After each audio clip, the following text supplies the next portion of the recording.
Provérbios, eu gostaria que você abrisse a sua Bíblia lá em Provérbios, capítulo 16.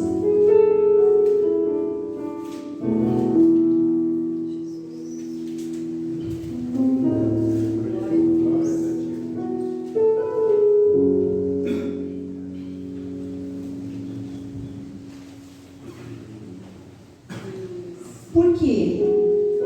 Deus começou a falar comigo que algumas pessoas estão sofrendo alguns ataques do maligno. Aqui, tá?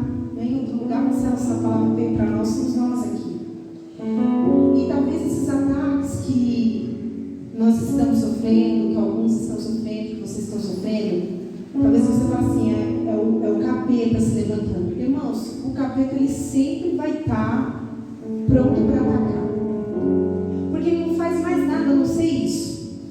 A motivação dele é muito forte em nos destruir. Então ele está sempre muito motivado a nos destruir.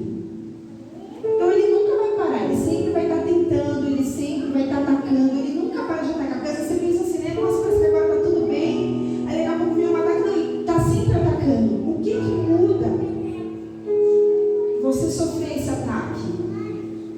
A maneira que você está posicionado em Deus. A maneira que você está posicionado em Deus, ou quando Deus quer te levar para um nível maior, porque o capeta sabe muitas vezes disso, e aí ele tenta ali interferir no trabalho de Deus, e aí quando você vai subir de nível, é igual o jogo, né? Eu nunca fui muito jogar videogame, na minha casa a gente não tinha muita condição, e também éramos meninas, né? Na minha casa só tem menina. Menina não tem muito isso, apesar que tem muita menina que joga, né? Mas eu acho que se eu tivesse um irmão, talvez meu irmão teria um videogame, a gente ia jogar mais, a gente não jogava muito, mas as poucas vezes que eu joguei, que eu tive a oportunidade, quem viu riu da minha cara, porque eu jogo e fico, ai meu Deus, fica assim, né, emoção, né? Você vai passando de fase, e cada fase que você vai passando, ela não vai te fortalecendo, vai te deixando mais forte. A nossa caminhada com Deus é igual. A gente vai passando de nível, a gente vai se fortalecendo.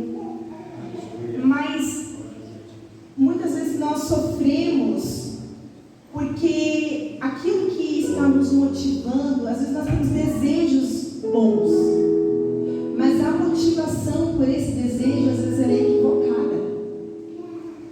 E aí, nesse equívoco, muitas vezes a gente se movimenta de maneira, às vezes não é nem errada, irmãos, mas não é a maneira que Deus queria que a gente se movimentasse. E aí, às vezes, nós sofremos algumas coisas, mas às vezes não é nem o capeta em si, é sobre você e sobre mim.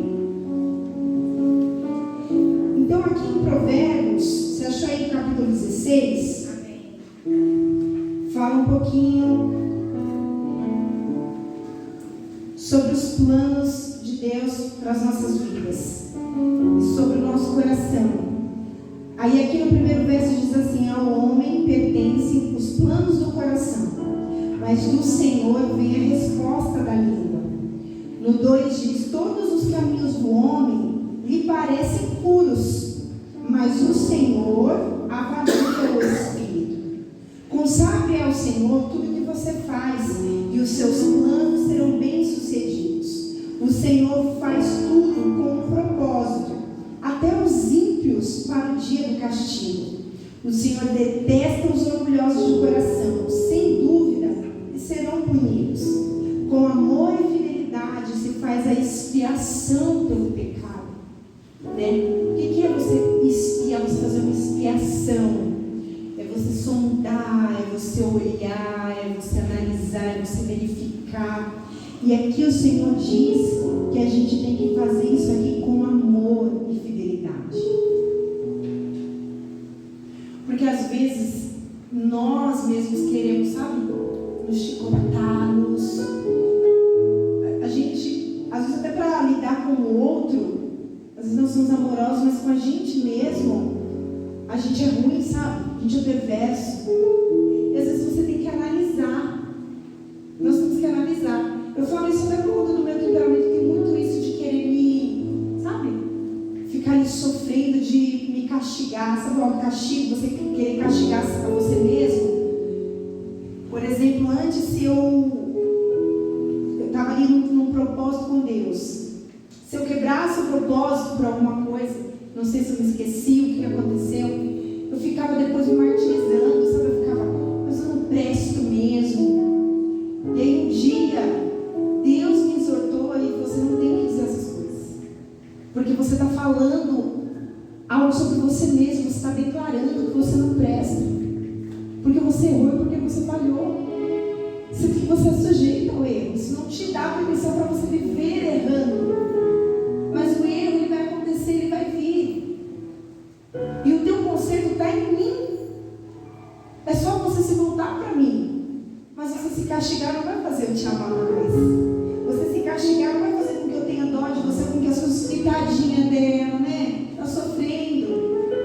Porque a gente fica às vezes com essa autocomiseração. Mas aqui o Senhor, ele diz pra gente que nós temos muitos planos no nosso coração.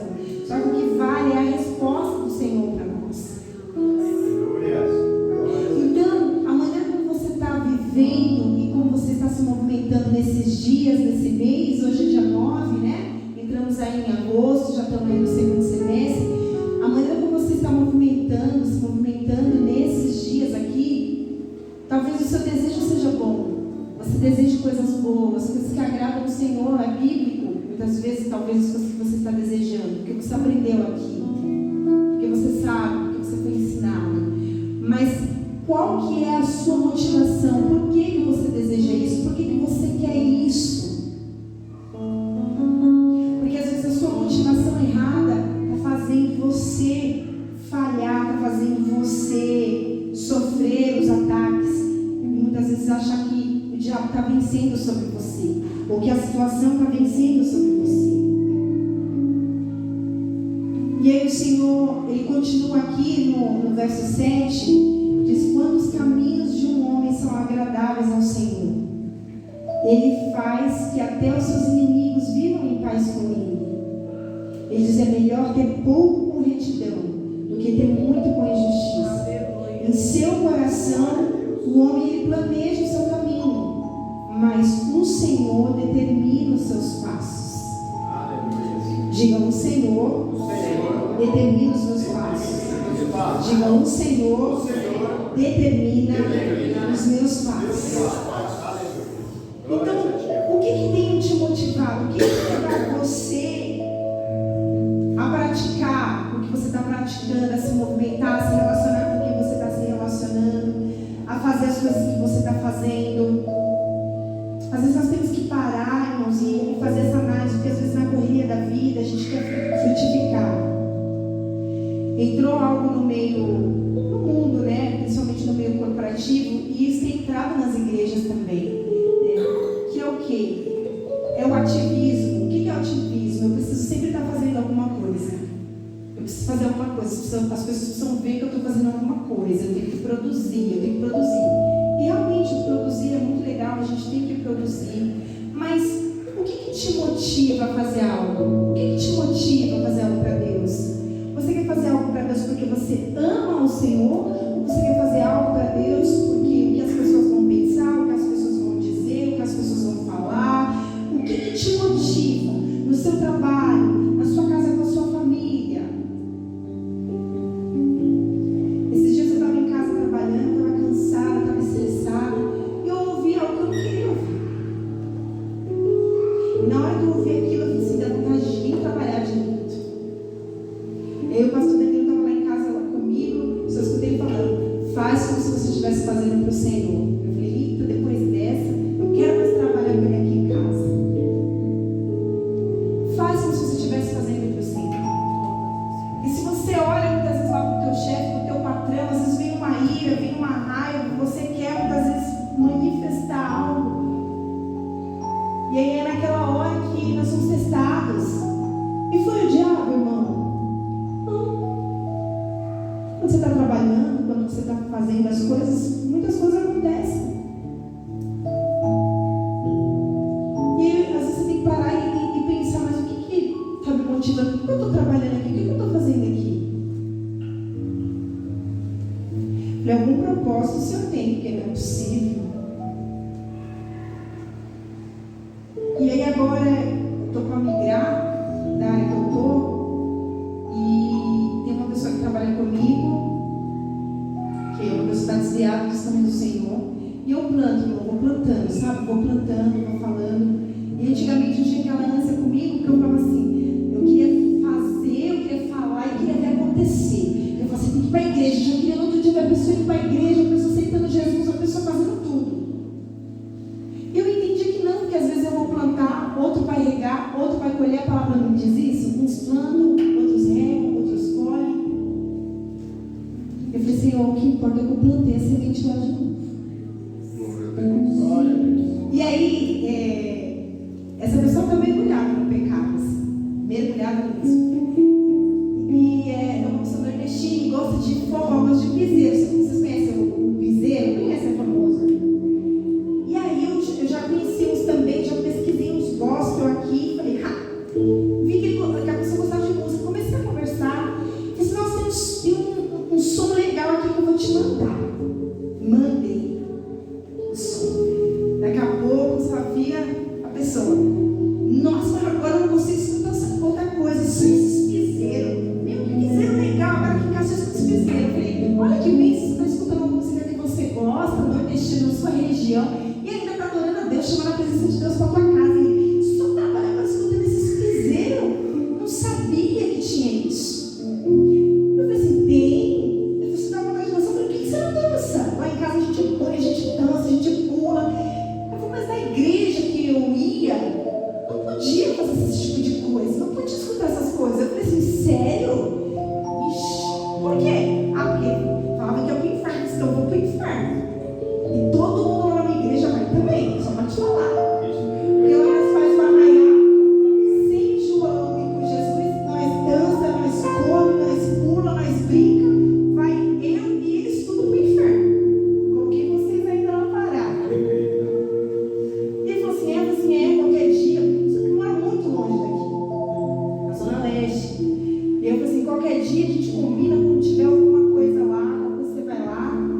E aí aconteceu que tanto eu estou mudando de área, essa pessoa também vai voltar lá para o Nordeste. Eu comecei a morar bem. Eu plantei a semente e comecei a ficar falando, sabe? Das coisas de Deus, o que Deus fez na minha vida, de como que eu era, sem julgar, sem apontar o dedo, sem falar. Vamos plantar semente, vamos fazer algo aqui. Porque dentro do meu coração eu falei, Senhor, o que me motiva a trabalhar no Senhor, eu não estou aqui por acaso, o que me motiva é o Senhor, é a tua presença, é te obedecer, é fazer a tua vontade. Mas você sabe qual é a vontade do Senhor para a sua vida? A vontade primeira, nós sabemos que o Senhor quer nos salvar, quer nos libertar. Mas também existem vontades do Senhor específica para a pastora, né? E para a presbítera Mariana, para a diaconisa Maciel. Tem coisas, vontades do Senhor específicas no caminho para cada um de nós. Só que nós, às vezes, não conseguimos viver esse sozo, essa plenitude, essa vontade de Deus. Às vezes nós somos atacados por nós mesmos, pelos nossos pensamentos. Às vezes nós sofremos por antecipação, porque a gente não entende o que está falando aqui em Provérbios. Nós temos uma matéria que a gente fala que você tem sim que planejar, porque Deus não assina papel em branco. Só que, irmão, você tem que planejar. Só que o que vai prevalecer na tua vida é a vontade de Deus, é a palavra do Senhor. E aí, em Provérbios, ele continua, pula para o 20 agora, ainda no capítulo 16. Ele diz assim no verso 20: quem examina cada questão com cuidado, prospera, e feliz é aquele que confia no Senhor. Diga, eu preciso confiar. Isso aqui é muito forte. Volta para o 16. Vamos ler a partir do 16, que vai fazer muito mais sentido. Ele diz: é melhor obter sabedoria do que ouro. É melhor obter entendimento do que prata. Deixa eu explicar isso aqui para você. Talvez você vai falar assim, tá, mas o que é a sabedoria? O que é o entendimento? Né? O que é o discernimento? Tem o dom de discernimento, o dom de discernimento de espíritos. Então, algumas pessoas que possuem, então ela consegue discernir quando há uma manifestação espiritual, se aquela manifestação é o Espírito Santo, né? Se é algo de Deus, ou se são demônios, espíritos malignos. Então, muitas vezes a pessoa, às vezes até não parece que é de Deus, mas a pessoa tem um discernimento e fala, opa, que não é Deus não. estranho, um movimento estranho que ali não é de Deus.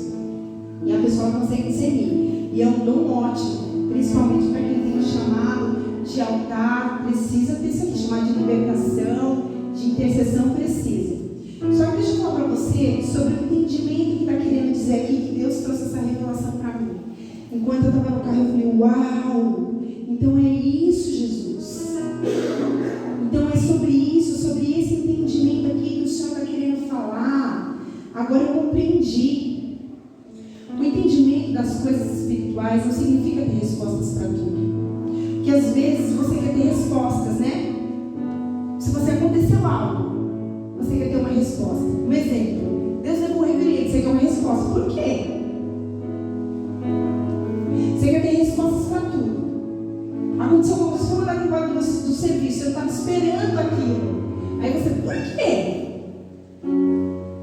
Por que isso aconteceu? Porque vai ter vezes que o Senhor vai avisar antes para você, mas vai ter momentos que não. Vai ter surpresas, e às vezes a surpresa, entenda, não é que é boa ou ruim. As surpresas do Senhor são sempre boas, mas parece aos nossos olhos, às vezes quando acontece, parece que não é bom, porque a gente só consegue ver agora. A nossa visão é limitada, o Senhor vê lá na frente. Então, quando Deus falou isso aqui comigo, Ele começou a falar assim, olha, o entendimento das coisas espirituais não significa que você vai ter resposta para todas as coisas que acontecem, você vai ter uma resposta em seguida. Mas é entender que Deus tem o controle de tudo. Então, ainda que aconteceu algo que você não estava esperando e que aquilo parece ruim, Deus continua no controle. Deus continua no controle de tudo. E Ele faz o que Ele quer, como Ele quer, na hora que Ele quer. E o que resta para você e para mim é confiar. A gente tem que confiar. É fácil confiar? Se você falar para mim que é fácil, vem me dar uma aula aqui. Porque para quem, principalmente para quem gosta de controle, muitas vezes confiar. Tem até um louvor, né, que diz que viver com Deus, viver pela fé é andar perigosamente. E é isso mesmo. É um perigo, porque você não sabe. Você só dá os passos e vai esperando que Deus vai colocar lá o chão para você pisar. Então, você ter um entendimento das coisas espirituais não significa ter resposta para tudo que acontece, mas significa entender que, independente do que aconteceu, Deus continua sendo Deus e a sua motivação, está nele. Você se move por conta dele. O que você quer é o Senhor. E aí vem o milagre, vem a cura, vem a libertação, vem tudo de que você e de que eu preciso. Mas a gente fica querendo entender Deus. E isso, irmãos, não adianta você dizer para mim que isso não acontece comigo, isso acontece com todo mundo. A religiosidade é uma praga. E ela tenta entrar dentro da gente todo o tempo. Principalmente você que já é cristão, você vem na igreja, a religiosidade, ela vem toda sorrateira, querendo entrar, porque aí você entra no ar, eu vou lá pro culto, né? Quarto avivamento, sexta libertação, domingo celebração, vou adorar ao Senhor, tá tudo bem, tá tudo certo. Não estou cometendo nenhum pecado, não estou roubando, não estou matando, não estou adulterando, não estou fornicando.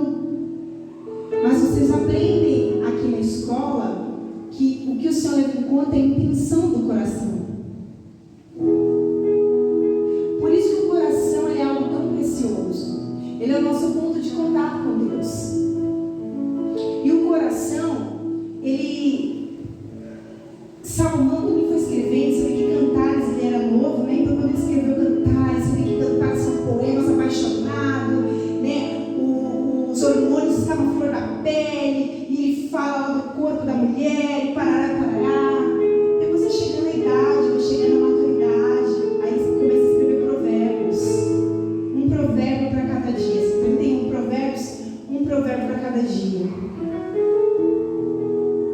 E aí depois vem Eclesiastes, e em Eclesiastes ele fala que eu vi que tudo era vaidade. Tudo não passava de vaidade. Tudo eram os desejos do meu coração. Então, o que está no teu coração? O que motiva o seu coração nas realizações que você faz? boa aí, gente. O que motiva você? O que está dentro do seu coração? E aí, por isso que nessa passagem aqui, ele diz que é melhor ter sabedoria do que ouro, é melhor obter entendimento do que ter prata. Ele diz, a vereda, no 17 diz, a vereda do justo evita o mal. Quem guarda o seu caminho, preserva a sua vida. No 18 ele diz, o orgulho, ele vem antes da destruição. O espírito altivo, antes da queda. Irmão, por isso que a gente precisa tomar muito cuidado. Porque às vezes a gente se preocupa com esses pecados que a gente dá rótulos para eles, e a gente se esquece que o orgulho também é um pecado. Se eu tenho um coração orgulhoso, e vou te dizer mais, o orgulho, ele é a raiz da maioria de muitos males dos crentes, principalmente. Porque você começa a vir para a igreja, aí você começa assim, sou santo, tá tudo certo, tá tudo bem comigo, vou para a igreja, não estou pregando, tá tudo certo comigo. Vai começar a entrar um orgulho em você porque você é cristão.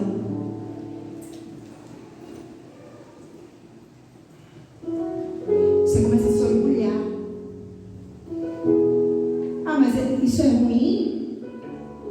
É ruim eu me orgulhar de ser cristão? Sim. Se o seu coração está motivado em você se orgulhar porque você é um cristão e é melhor que os outros, a sua motivação, o seu orgulho, você tem que olhar para a cruz, irmão. Você tem que olhar para Cristo. Ele é o exemplo. Em nenhum momento ele se orgulhou de ser filho de Deus. Ele sempre estava disposto a se humilhar. Ele sempre estava disposto a se sujeitar. Essa era a postura de Jesus. E a Bíblia diz que a gente tem que ser imitador dele. A gente tem que tomar muito cuidado, porque o orgulho começa a entrar. E aí quando o orgulho entra, ele precede a queda. Pode ver que alguém que cai na fé, você pode ver que antes disso, essa pessoa teve um estágio de orgulho, de soberba, de achar que era superior, que era melhor. Irmãos, nós aqui, nós somos todos iguais. Tanto nós que estamos aqui, quanto você aí. O que muda? O que você diz assim, mas por que o Senhor usa uns mais que os outros? Não é por causa dele, é por causa da pessoa. Deus usa quem busca, quem quer, quem está disponível, quem está no coração. Só que para entregar o coração, muitas vezes a gente tem que renunciar. E a gente não quer, e a gente fica naquela briga. Quero servir a Deus, mas não quero entregar. Quero servir a Deus, mas não quero entregar. E não tem como. E aí por isso que ele diz, no 19, é melhor ter um espírito humilde entre os oprimidos do que partilhar despojos com os orgulhosos. Quem examina cada questão com cuidado prospera e é feliz, aquele que confia no Senhor. Aleluia, glórias a Deus. É confiar em Deus. Ter entendimento das coisas espirituais é confiar em Deus. Eu olhei e falei assim, parece que está tudo errado, parece que o mundo está se acabando. Peraí, mas ele ainda tem o controle de tudo. Eu estou entregando a minha vida. Eu estou me lançando, eu estou buscando. Então, assim, tudo vai cooperar para o bem, porque a palavra diz que tudo coopera para o bem daqueles que amam o Senhor. Eu te amo, Senhor. Eu sei que tudo vai cooperar. E aí, para a gente finalizar essa parte aqui, olha o que ele fala no 25. Há caminho que parece reto ao homem, mas no final conduz à morte. Então, tem coisas que, irmãos, não parece errado. Vou dar um exemplo aqui, tá? Não me julga por isso. Vou dizer para você que eu já fiz. Alguém que conhece financiamento imobiliário, sei lá, vai comprar uma casa e financia, né? Porque muitas vezes vai comprar uma casa, 500 mil, 600 mil, 700 mil. Quem tem esse dinheiro? Tem gente que tem, às vezes ainda não quer descapitalizar, quer usar para girar o valor. Então muita gente vai lá dar uma entradinha, porque nenhum banco ele financia 100%, então são 80%, outros 70%, outros 90%, e aí você dá uma entradinha lá e o restante você financia.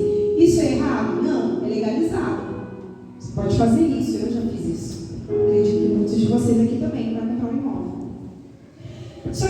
vezes existem coisas que no mundo espiritual, porque o que está atrelado ao financiamento? Juros, sobre juros. Não é jurinho não, é jurão. Então você compra uma casa de 500 mil, se você financia em 30 anos, 360 meses, no final você pagou. No final você pagou 3 imóveis, 4 imóveis. Então aquele valor que era de 500 mil, às vezes ele virou 1,5 milhão, 2. Isso é legalizado aqui no Brasil.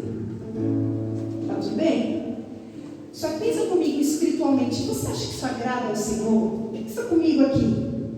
Você acha que o Senhor quer que você compre uma coisa que vale 500 mil e no final você paga 1,5 milhão? Você acha que Ele quer isso para você? Você acha que Ele quer isso para mim? Isso aqui é o sistema do mundo. E a Bíblia diz que esse mundo jaz de quem? Jaz de quem? Calma, pelo amor de Deus, não vai sair daqui agora falando, eu não vou financiar uma casa, eu não vou comprar, eu não vou fazer. Não é isso. Eu só estou querendo trazer você para um entendimento mais profundo, para uma coisa mais, para você compreender como que é as coisas espirituais. Existem casos, às vezes, de pessoas que têm um nível de comunhão com Deus, às vezes a pessoa toma uma decisão, falando, não vou fazer nada disso. Por exemplo, eu conheço alguns pastores que eles falam assim, eu não como carne. É pecado comer carne? Não, você pode comer carne, mas algumas pessoas falam, não, eu senti uma direção de Deus, eu não como carne. E vive num jejum de carne e não come carne.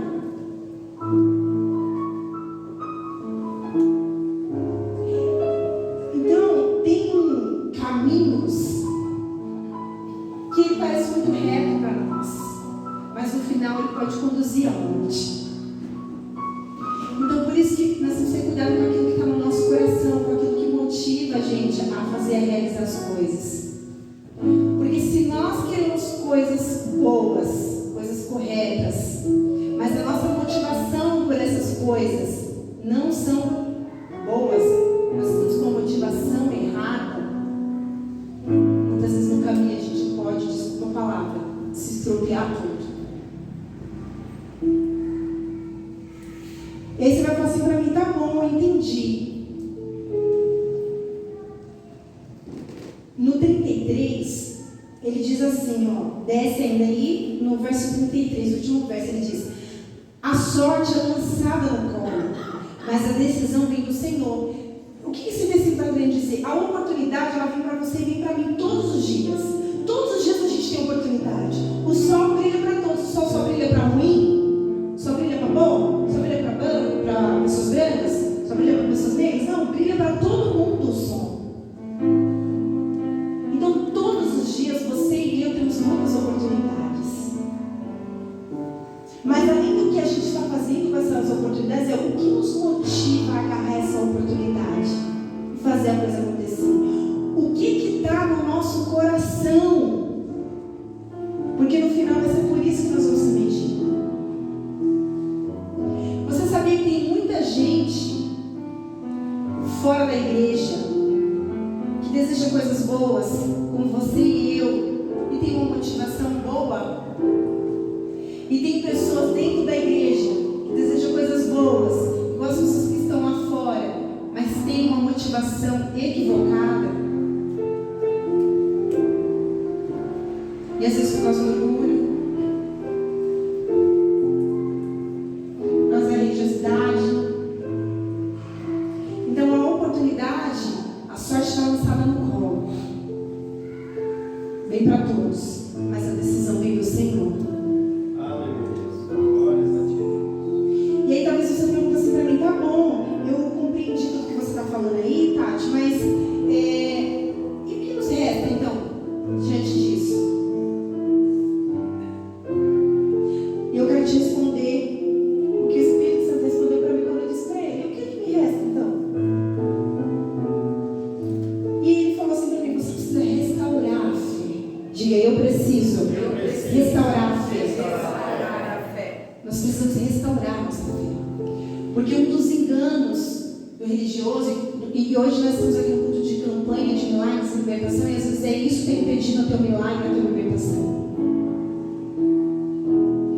Porque às vezes na caminhada você fala assim, aceitei Jesus, está tudo certo.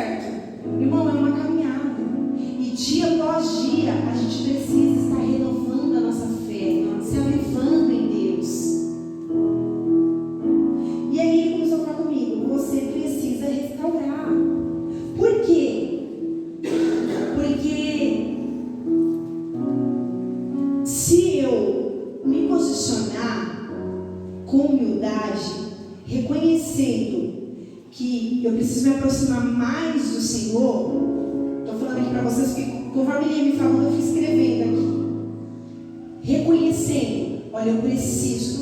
Qual que é um dos pontos aqui da nossa escola que a gente ensina para vocês? Qual é o ponto para você receber a salvação? É você se posicionar como pecador. Quando você se posiciona, eu sou um pecador, eu sou dependente da graça de Deus, que foi manifesta através de Jesus na cruz. Eu preciso disso para receber a salvação. Quando você se posiciona assim, você recebe a salvação. E você é justificado não mais pelas suas ações, mas você é justificado por Cristo. Por isso que a Bíblia diz que não é pelas obras. A salvação não. Galardão sim, mas a salvação não. E aí, ele começou a falar comigo e falou assim: se você se aproximar, reconhecendo que você precisa, a ponto de entregar totalmente tudo o que eu te pedi, mesmo com medo, você vai se aproximar de mim à medida que você se aproxima, você conhece. Porque o que faz você não confiar em Deus? É você não conhecê-lo. Você confia em alguém que você não conhece? Não. Você só confia em quem você conhece, quem você tem intimidade. Então, com quem você conhece, você tem intimidade, você confia. Então, o que eu preciso para confiar e ter aquele entendimento que a gente viu aí em Provérbios? Não é ter resposta para tudo, mas é entender que Ele está no controle de tudo. Para ter esse entendimento, eu preciso me aproximar. Porque se eu me aproximo, eu vou conhecendo. Se eu vou conhecendo quem é Deus na sua essência, tudo que compõe Deus ali, eu vou confiando. Mesmo que eu esteja às vezes com medo, inseguro, eu vou confiando. E aí eu paro de me preocupar em ter respostas para as coisas que acontecem e me preocupo mais em estar realizando a vontade dele. Porque a vontade dele vai se manifestando para mim. À medida que eu vou conhecendo ele, eu vou sabendo o que ele gosta. Então eu vou agradando ele, conforme eu vou agir. E aí Deus começou a falar comigo, para restaurar a fé. E aí se você for estudar um pouquinho sobre fé, a teologia ela fala um pouquinho a respeito da fé, né? E ela elenca 3 tipos de fé, que é a fé comum, que é a fé salvadora e que é a fé operante. E aí quando você vai ver aqui um pouquinho sobre a fé comum, né? O que é a fé comum? A fé comum é aquela fé que todos nós possuímos, todas as pessoas possuem, algumas num grau maior, outras no grau menor, então em diversos graus, tá? Só que se você for para a Bíblia, para você estudar um pouquinho, você vai lá para o grego, para o aramaico. E aí se você for ver o que significa, né, a palavra fé comum, né, ela vem do ascensus. Fala comigo, ascensus. E é um termo latino que ele refere ao assentimento intelectual. Então, deixa eu resumir aqui para você. A fé comum, ela está baseada naquilo que eu sei. Aquilo que eu sei, eu faço o que eu sei, eu conheço, então eu vou lá e faço. Só que ela não é o suficiente para satisfazer a necessidade espiritual em Deus. Porque o que a palavra fala para nós sobre fé? Que a fé é o firme fundamento das coisas que eu não vejo, mas eu sei que está ali. Eu sei que existe, eu sei que acontece, eu sei que já aconteceu, eu sei que vai acontecer, ainda que eu não esteja vendo, ainda que eu não saiba. Olha como interliga sobre você confiar em Deus e ter um entendimento que vem do alto. Você está compreendendo nessa noite? Amém. Então ele fala a respeito disso, sobre a fé comum. E a fé comum, ela é algo tão forte que se você for lá em Tiago 2,19, não vou ler aqui com vocês, mas ela fala o quê? Que até os demônios, eles creem e eles estremecem. Então significa que crer, todos nós podemos crer. Até os demônios creem e até estremecem, porque eles conhecem a Deus. Às vezes até mais do que muitos de nós. E aí nós temos a fé salvadora. A fé salvadora, ela já está baseada na ação de Deus em favor do homem, né? Então, no que Deus realizou através de Cristo, quando Cristo se entregou entregou na cruz para te salvar, para me salvar, porque foi tentando usar o homem ia falhando. Então Deus se deu, a palavra diz que Deus se deu pela humanidade. Então Ele se manifestou em carne, veio aqui como Filho de Deus e se deu para salvar a humanidade. Conforme está lá em Efésios 2, 8 ao 9, que diz que pela graça nós somos salvos por meio da fé. E ele diz que isso não vem de nós mesmos, mas é dom de Deus.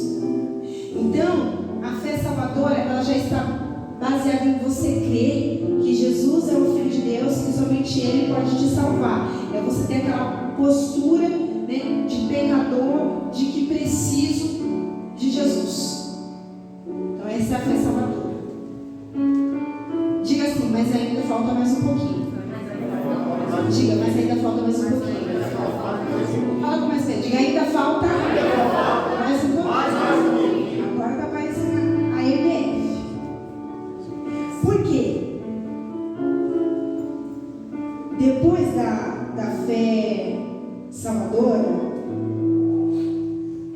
veio uma outra fé, que é a fé operante. Fala, fé operante. Fé operante. Antes, deixa eu explicar um pouquinho para vocês entenderem a diferença entre a fé operante e a fé que salva. Isso aqui é muito legal, que eu fui pesquisar e eu encontrei. Conta a história de um senhor analfabeto que ele sofria de um problema sério de saúde. Olha só que interessante isso aqui. E ele precisava tomar sempre um remédio ali diariamente. Só que por descuido, colocaram no mesmo armário onde ficavam os remédios dele, colocaram um frasco de veneno. Um veneno mortal. E é claro que o vidro de veneno, ele estava lá devidamente identificado. Estava lá dizendo que era veneno. Não fizeram para confundir. Estava lá. Só colocaram por engano, mas estava lá. Só que como ele era analfabeto, ele não conseguia distinguir ali entre os frascos qual que era o veneno e qual que era o remédio dele, né? E nem se aquilo ali era o veneno. Ele acabou pegando o veneno, né? E tomando o veneno, crendo que aquele veneno ali era o seu remédio. Aí eu quero te perguntar, o que aconteceu com ele? Ele sobreviveu ou ele morreu? Ele o quê? Vocês estão espertos, hein? O que aconteceu com aquele senhor? Ele morreu por quê? Porque por maior que seja a fé dele, olha só que interessante isso aqui. Por maior que seja a fé dele, se você tem uma fé numa coisa errada, ela pode te levar para a morte. Mas se você tiver uma fé pequenininha na coisa certa, aleluia. Glória a Deus, glória a Deus. Você está entendendo o que o Senhor está falando conosco aqui nessa noite? Então foi muito legal, porque eu achei isso aqui e falei assim, uau, então é isso. Eu posso ter muita fé em algo, mas se o que me motiva a acreditar naquilo é algo errado, aquilo pode me levar para a morte. Mas se tiver uma fé pequenininha assim, não, em Jesus, já é o suficiente. Vamos lá para a fé operante. A fé operante, que vem do latim, é a palavra fidúcia, que significa obter confiança ou manifestar compromisso. Aleluia. Então a fé operante é aquela que eu não só creio, e não só creio que pode me salvar, como eu me movimento como se já tivesse aquela salvação sobre a minha vida. Glória a Deus. Glória a Deus. Eu vou te dar um exemplo de fé operante. E aí nós vamos para a palavra. Para a gente finalizar, abre Lucas aí a sua Bíblia. Lá no Evangelho de Lucas é uma passagem conhecida, mas que ilustra muito. Na verdade, isso aqui eu não peguei de nenhum lugar não. Na hora que eu li o que significava aqui, fé operante, eu falei, lembrei de alguém que teve a fé operante. Na hora o Espírito Santo me lembrou, eu falei, Pedrão, não vou ficar falando aí dos sanguíneos, dos temperamentos sanguíneos, mas como eles têm uma certa inocência e ingenuidade, então eles são muito fáceis de acreditar nas coisas, são muito sonhadores, né? Eles acreditam muito. Mas Pedro, ele teve uma fé operante. Abrem a sua Bíblia em Lucas, capítulo 5, nós vamos ler a partir do verso 1. Olha só que interessante, diz assim: certo dia Jesus estava perto do lago de Genezaré, e uma multidão o comprimia de todos os lados para ouvir a palavra de Deus. Viu à beira do lago 2 barcos deixados ali pelos pescadores, que estavam lavando as suas redes. E entrou em um dos barcos, que pertencia a Simão, Pedro, e pediu-lhe que afastasse um pouco ali da praia. E então sentou-se e do barco lhe ensinava o povo. Tendo acabado de falar, ele disse para Simão, para Pedro: vá para onde as águas são mais profundas, e a todos lancem as redes para a pesca. Simão respondeu: mestre, esforçamos-nos a noite inteira e não pegamos nada, mas porque és tu quem está dizendo, eu vou lançar as redes. E o Senhor diz: quando fizeram, pegaram tal quantidade de peixes que as redes começaram a se rasgar. Então fizeram sinais a seus companheiros no outro barco para que viessem ajudá-lo. E eles vieram e encheram ambos os barcos a ponto de quase começarem a afundar. Aleluia. Glória a Deus. Isso aqui é um exemplo de fé operante. A fé operante, ela está ligada com aquele entendimento que nós lemos lá em Provérbios. Eu não entendo quando eu olho, mas mesmo assim eu vou fazer aquilo que ele está me pedindo para fazer. Então, olha só que interessante isso aqui. Pedro, ele tinha pescado a noite inteira. Se você for ler o livro de Marcos, aqui o Evangelho de Marcos, ele tinha pescado a noite inteira. Na verdade, já tinha alguns dias que as coisas não estavam boas para os pescadores ali na região. Estava uma situação difícil. Ele tinha pescado a noite inteira, não tinha conseguido nada de peixe. Eu te pergunto, imagina só, vamos supor que você é uma pessoa que, deixa eu dar um exemplo aqui. Vamos supor que você investe dinheiro, tá? E aí tem o fundo A e o fundo B. Fala fundo A e fundo B. O fundo A, ele está rendendo muito para você. Ele está rendendo 5. Você põe um lá e esse 1 vira 5. E o fundo B está rendendo muito. Você põe um lá e ele vira 2. Então, o fundo A está rendendo 5 e o fundo B está rendendo 2. O que você vai fazer? Vai colocar tudo no fundo A. Mas imagina só, chega Jesus e fala para você vai pôr no fundo B. Meu irmão, só a verdade, se eu colocar, você fica, mas faz tempo que o fundo B está rendendo 2 e o A está rendendo 5. Como é que eu vou pôr no fundo B? Vou continuar colocando no fundo A. Mas o entendimento das coisas espirituais não é sobre aquilo que eu vejo. A fé operante não é sobre aquilo que você vê, é sobre aquilo que ele disse para você. Aleluia. Então imagina só Pedro. Imagina só, como se Pedro chegasse para Jesus e falasse: está de brincadeira, né? Eu fiquei a noite inteira pescando lá. Eu não pesquei nada. Por que eu vou voltar lá? Eu não vou conseguir. Esse é o natural da gente. Mas quando você tem uma fé operante dentro de você, quando não se trata mais daquilo que motiva você, muitas vezes motivações erradas, mas quando a sua motivação está nele, é sobre ele, é tudo para ele, por ele, para ele, a sua movimentação, ainda que terrena no mundo que jaz do maligno, ela prospera. Porque você entende, você confia, e porque você confia, você entende. E aí a sua fé salvadora começou a operar na sua vida. E aí você não age mais por aquilo que você vê, por aquilo que você sabe, por aquilo que você acredita. Então muitas vezes quando vem os ataques do maligno, você fala: opa, eu acho que é para eu subir de nível.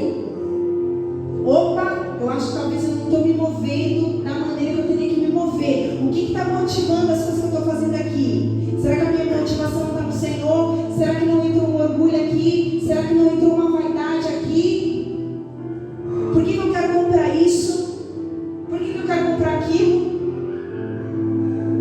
Às vezes a pessoa vem e fala assim: eu quero fazer uma tatuagem. Mas é pecado?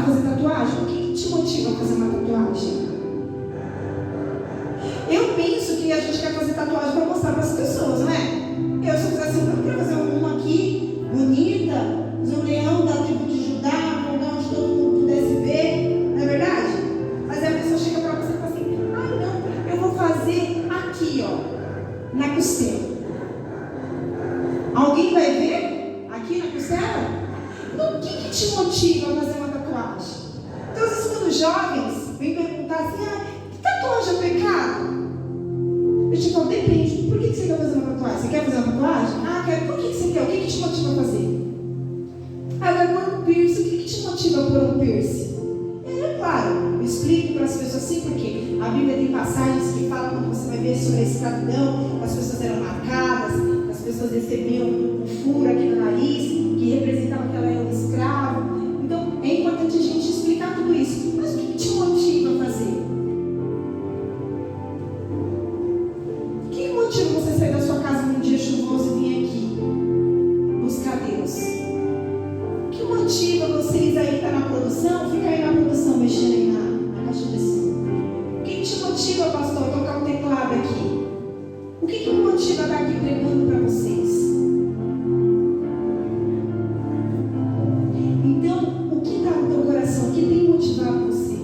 Porque talvez você está sofrendo ataques e não está conseguindo viver os milagres de Deus na sua vida, porque você deseja coisas boas, mas aquilo que está motivando você para essas coisas boas está equivocado.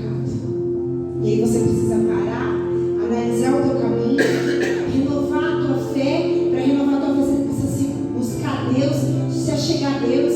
Às vezes, irmãos, é o momento de você não tomar decisão nenhuma, de você não fazer nada, sabe, um mês sabático, um ano sabático, você for só buscar o Senhor. Vai ser o meu Shabá, para eu entender, para me aproximar, para eu entender o que o Senhor quer, qual é a vontade dele para a minha vida, porque à medida que eu vou conhecendo Ele, eu vou confiando, eu vou compreendendo os desejos dele, aquilo que agrada a Ele. E aí a minha movimentação para realizar o propósito, aquilo que Deus quer, vai estar alinhadinho. A minha vontade com a dele. E aí quando vir os ataques, você já sabe, opa, talvez eu não estou me posicionando da maneira que eu deveria. Como que eu devo me posicionar? Qual que é a minha postura? O que eu tenho que fazer agora? Diga, confiar. Para viver. Uma fé. Renovada. Diga, uma fé. Operante. Amém? Você compreendeu essa palavra nessa noite? Glória a Deus. Que você possa chegar na sua casa e que você possa se embebedar dessa palavra aqui. Se você puder, se você tem anotado, se você não tem, se você quiser, eu envio para você, para que na sua casa possa lá ler mais, para que você compreenda que naquele momento Pedro, ele tinha tudo para não se comportar da maneira que ele se comportou, mas ele creu na palavra. Ele falou assim, porque o Senhor está falando, que o Senhor está dizendo, eu vou lá, eu vou fazer a mesma coisa que eu fiz a noite inteira e não deu nada, mas eu vou lá de novo.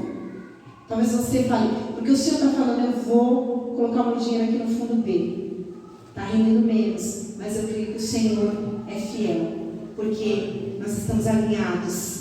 Eu entendo, o que me motiva não é uma motivação errada, é o Senhor Jesus. Eu quero o Senhor, eu quero te agradar, eu quero ver para ti, por isso que eu vou te buscar, para um ponto de eu ser conhecido por ti, de eu ser transformado por ti.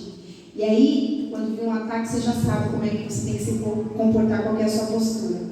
Amém?